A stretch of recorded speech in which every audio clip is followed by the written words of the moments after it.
አዎ ሄኒ እንዴት ነህ? ደህና ነኝ። ሰላም ነው? ምንም አይደል።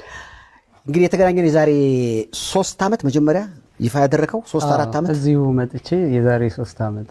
አዎ ከዛ በኋላ ፈረጃ ልቤ ውስጥ ያለ ፊልም ነው። ያኔ እናት ገላ ነበርኩ። አዎ ተወዛዋዥ ሆኜ እንኳን ሰላም መጣ በሉት። ለማንኛውም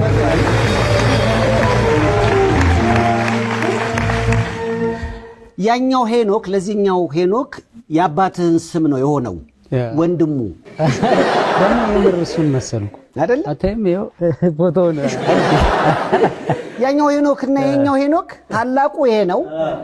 ታናሽየውን ነበር ባለፈው ቃለ መጠየቅ ያደረኩት። ታናሽየው ነው ታላቁን ልኮታል።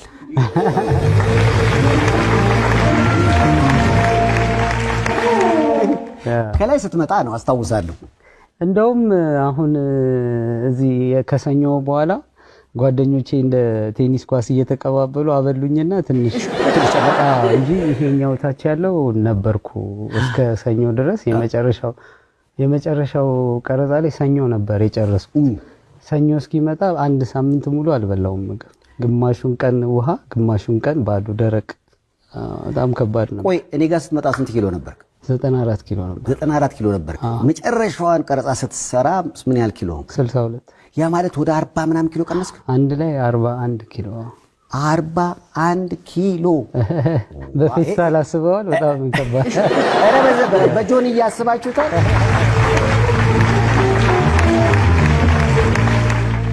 የመጨረሻው እንደውም የብዙዎች መነጋገሪያ ሆነው ባሳለፍነው ሳምንት የመጨረሻውን ቀረጻ ስታደርግ እቺን ቪዲዮ ለቀክና በጣም ልብ ይነካል።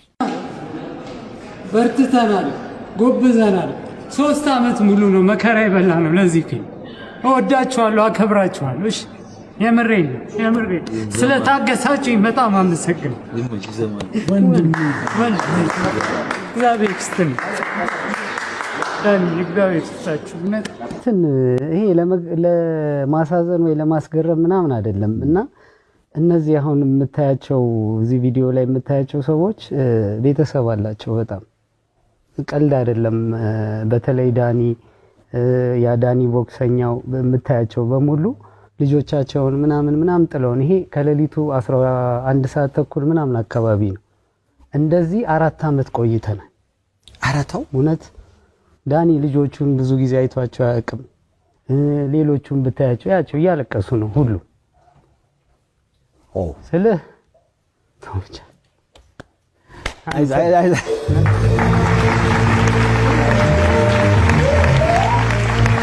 በብዙ መከራ ውስጥ ፊልሙ ራሱ ሌላ ፊልም መሰለኝ።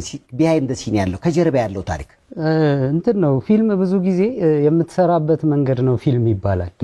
ወጥቶ እኮ 1 ተኩል ምናምን ላይ ምንም እኛ ያለፍንበት መንገድ ነው አይምሮአችንን የሚያረካው እንጂ ፊልም እኮ ምናልባት እዚህ ግባ ላትለው ትችላለህ። አንተ በገባህ መጠን ትሰራዋለህ እንጂ ምናልባት የኖርንበት ፊልሞን ዛሬ እዚህ የተቃቀፍንበት ደረጃ ላይ ለማድረስ የሄድንበት መንገድ ይሆናል ፊልሙ። ምናልባት በጣም ቻሌንጅ ብዙ ነገር ውስጥ ነው የከተተን። ማለት ዘማን የሰው አይን ውስጥ መግባት በጣም ከባድ ነው። ማለት ጥጌን ይዤ መኖር እችላለሁ እኔ ብዙ ነገሮቼ የመብላትና የመጠጣት ጉዳይ ከሆነ መጀመሪያ እኔ ፊልም ያድግልኛል ብዬ ነበር ያሰብኩት። መሀል ላይ ስደርስ ፊልሙን መጨረስ ነው ፍላጎቴ ሁሉ የነበረው። ሁሉ ነገሬን ማለት ያላስቸገርኩት ጓደኞቼ የለም። ፊልሙን ቀርጾ ለመጨረስ 3 ዓመት ፈጀብኝ እንጂ ኦልሞስት 6 ዓመት እዚህ ሐሳብ ውስጥ ነኝ። ይሄ ለቅሶ የ6 ዓመት ነው። ስለዚህ አሁን የመጨረሻዋን ባንዲራዋን ተራራው አናት ላይ ተከላችሁ ማለት ነው። በደንብ እንኳን ደስ አለ በሉ።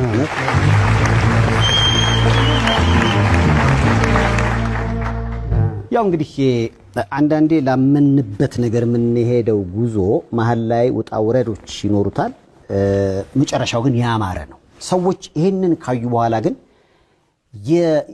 የገባቸው ይመስለኛል። ያልገባቸው ሰዎች እኔም ብሆን ለምሳሌ ሌላ ሰው ይሄንን ሐሳብ አንስቶት እኔ የሱ ሙያ ላይ ሆኜ ለምሳሌ አንድ የፊልም አክተር ይሄ እኔ ያነሳሁትን የክራውድ ፈንዲንግ ሐሳብ አንስቶ እኔ ባየው ኖሮ እኔም እንደሱ ነው ምሸሸው የነበረው።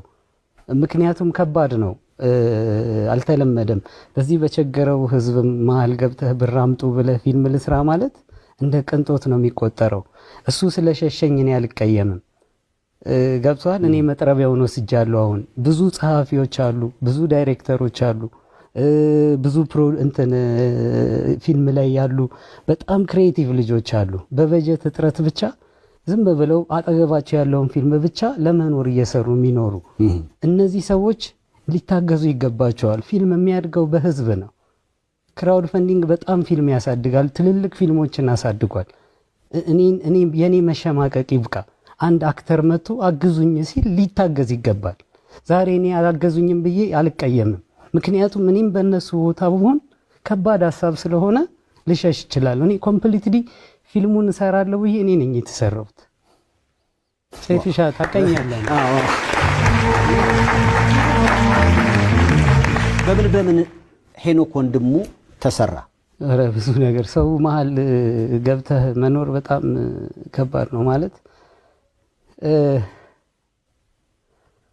ኧረ ብዙ ማልነግርህ ነገሮች አሉ ሰይፍዬ፣ በጣም ከባድ ነው ማለት እኔ እንጃ። ኦልሞስት 6 ዓመት ስራ አልሰራውም። ሐሳቤም ስተኛም ስነሳም ይሄ ነው። ይሄንን እዚህ ደረጃ ላይ ለማድረስ የግድ መብላት መጠጣት አለብኝ፣ መኖር አለብኝ። ለዛ ደግሞ ሌላ ስራ ውስጥ ከገባው ከዚህ ሐሳብ እወጣለሁ። ችለውኛል ጓደኞቼ፣ አሸማቀውኛል ጓደኞቼ፣ ኮርኩመውኛል፣ ከወደኩበት አንስተውኛል። ይሄ ለኔ ብዙ ነገሮች አስተምሮኛል። ልጄን 2 ዓመት አላየኋት።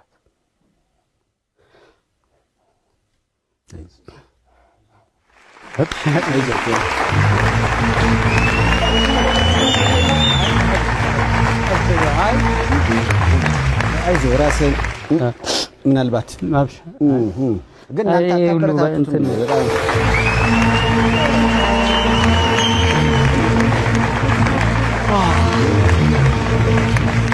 ልጅን ላለፉት 2 በነገራችን ላይ ለማን አሁን እንደዚህ እንባ የሚመጣው ምናምን ለማስገረም ምናምን አይደለም፣ ስለተገላገልኩኝ ነው። አሁን እኔ እየተነፈስኩኝ ነው። ለኔ እቺ የተቃቀፍናት ሞመንት ላይ ነው በቃ ፊልሜን ላይፌን የጀመርኩት። አሁን 35 ዓመቴ ነው የኖርኳት። እቺ 5 ዓመቷን እቺን የኖርኳት ምላት በጣም ብዙ ቻሌንጅ ነው ያየሁት። ይሄ ላስገርም ወይ እንዲያዝኑልኝ ምናምን አይደለም፣ ስለኖርኩት ነገር ነው፣ ስለተነፈስኩት ነገር ነው እንባ የሚመጣው፣ ምንም አይደለም ዘማን እና የደስታ ነው ልላ። አዎ የደስታ እንባ።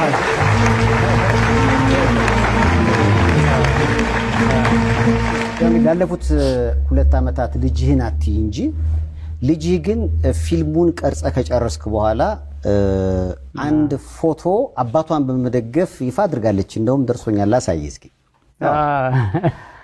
የልጅ አዋቂ ነች። I'm proud of you ብላል። አንተ ፈረጃ ብላለች። ያው እንግዲህ የሄኖክ ልጅ ነች። አደገች ደግሞ ይሄ እዚህ ላይ 9 ዓመቷ ነበር እና ይሄ ፎቶ ይሄንን ሐሳብ ካነሳሁት ከ2 ዓመት በኋላ ምናምን ሄድኩትና ያኔ ገና መክሳቴ ምናምን ነበርና በር ከፍቼ ስገባ እየሮጠች ገባች ወደ ሩሟ ደንግጣ። ያኔ እንደውም ገና 80 ኪሎ ምናምን ላይ አስደነግጥም ነበር። አሁን እንዳለሁት አልነበርኩ። ከዛ ጠዋት ላይ መደንገጧ የተሰማኝ መስሏት ምናምን አውጥታ ይሄንን ስላ ምናምን ጠበቀች።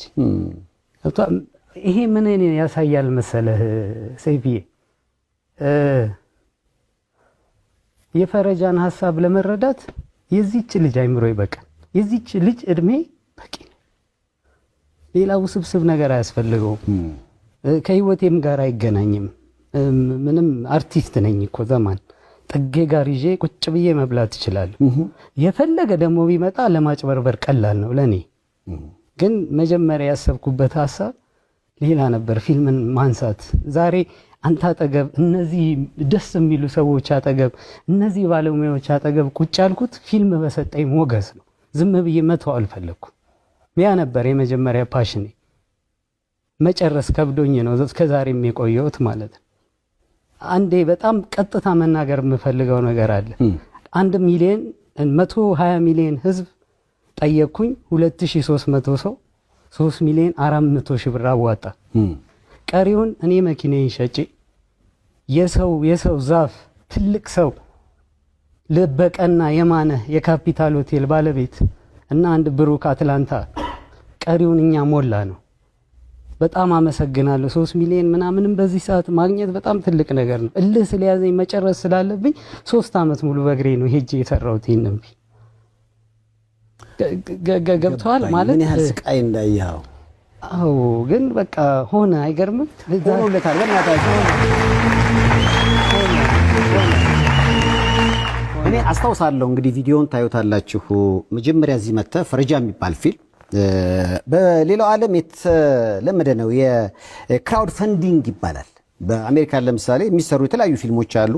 በቅርቡ ራሱ ብዙዎች የወደዱት በህገ ወጥ ሰዎች ዝውውር ዙሪያ የተሰራ ሳውንድ ኦፍ ፍሪደም ፊልም አለ። ይህ ፊልም በነገራችን ላይ ህዝቡ አዋጥቶ መጨረሻ ላይ አልሞላ ስላለ ሜል ጊብሰን የሚባለው አክተር ገባበት። ከዛ እንደውም ትራምፕ ሁሉ ምክንያቱም ስለ ዝውውር ስለሆነ እሳቸውም